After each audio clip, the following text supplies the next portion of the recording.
global generic questions. Chad. Yes. It's been 22 years since Freaky Friday Okay. was a hit at the box office. Did you ever think you would see this day? I truly never thought that I would see the day that we would do a sequel to Freaky Friday. I never believed in my heart of hearts, not because the movie wasn't good. The movie was great, but I just felt like we had tied it up in a nice, tight little bow, and I didn't see the possibility of them making the same mistake twice.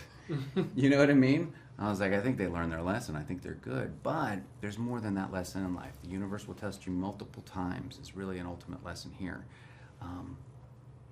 But couldn't have more gratitude for the moment and the opportunity to come back and reunite with everybody. You're just full of love, seriously. Okay. And Manny, were you a fan of the original film? And what did you think when you heard they were making a sequel? I was a fan of the original film. When I heard that I could even just have a meeting with the director, I was ecstatic. Not only because it's Freaky Friday, but it's also because of Nisha Ganatra, our director. I'm a huge fan of her work and her movies. So I was more than happy to hop on board and kind of give what I got, whether it be comedy, heart, or a little two-bit dance move. I was more than happy to... Two-bit? Than to burned up the dance floor. There's nothing left. Yeah. But yeah, definitely excited to join the family. Great. And then Chad, what was it like stepping back into a role you did when you were 21? I mean, it was a very heady experience, believe it or not. And when I say that, it's just because I was trying to analyze everything about somebody who I hadn't thought about in 22 years, right? I mean, it'd been 23 since we had shot, so here we go. What has he been doing? Where is he? I got to reevaluate where he would have gone, what he would have done, and we had to try to build out what was there, because this is such a complex film. There's so many moving pieces with 4 people changing bodies and all the different things that go, so you can't muddle it too much with Jake because it will throw off different things. So we had to find a way to really figure out who he was, where he's been, what he's been doing, and what his wants and needs are in this life, and I think we figured that out. Great. And then Manny, tell us a little bit about your character Eric. Were you able to easily relate to him at all as a father and a chef? Yeah, my character, Eric Davies, is coming from the UK. He's a single father, bringing his daughter into the mix, into America. They're trying to find a new life in this new place.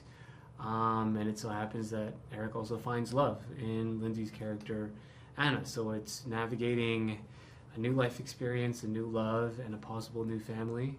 And it's just all these family dynamics trying to make it work. Do I relate to the character? I mean, it's the first time I'm playing a father.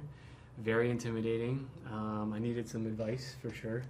But it definitely gave me a glimpse as to what that could feel like, and I'd say I'm looking forward to it. Yeah, if that ever comes along. Yeah. Okay, this is for both of you to answer. So what is it about the story that still resonates with audiences? I think the thing about Freaky Friday that resonates most with audiences is that it's really grounded. Yeah, okay, it's a body swap movie. We get that, okay? But outside of that, it's a grounded story about family. And whether dysfunctional or not, we all come from one, period. Okay? And so you grow up and you experience good, bad, or mundane, whatever that may be. And there's a character in this movie for everyone. You can identify with a situation, scenario, or an individual in the movie and say, oh, that feels like me. And if you're not on any of those fronts feeling like there's a piece of you, then you're still laughing your butt off at the insanity and the hilarity that's ensuing. So it's just, it feels good. And you can have it on the background, you can have it in the house, filling your house with joy. It's just a dang good movie. Yeah, it kind of stands up for itself, regardless of whether or not it was a sequel. It's just a good, solid story. Okay, great. Last question is, both films are shot in Los Angeles. Why is that so important to the story? Oh, it's like the other character in the movie. Yeah, I don't think you can really have that same feeling without it being in LA. Yeah. I would say that I took for granted when I first moved here. I was in Gilmore Girls, did Freaky Friday, I did Cinderella Story. They were all here. They were all here in Los Angeles. And I remember it was distinctly shooting at Pali High, shooting Freaky Friday, and walking around and shooting on that campus.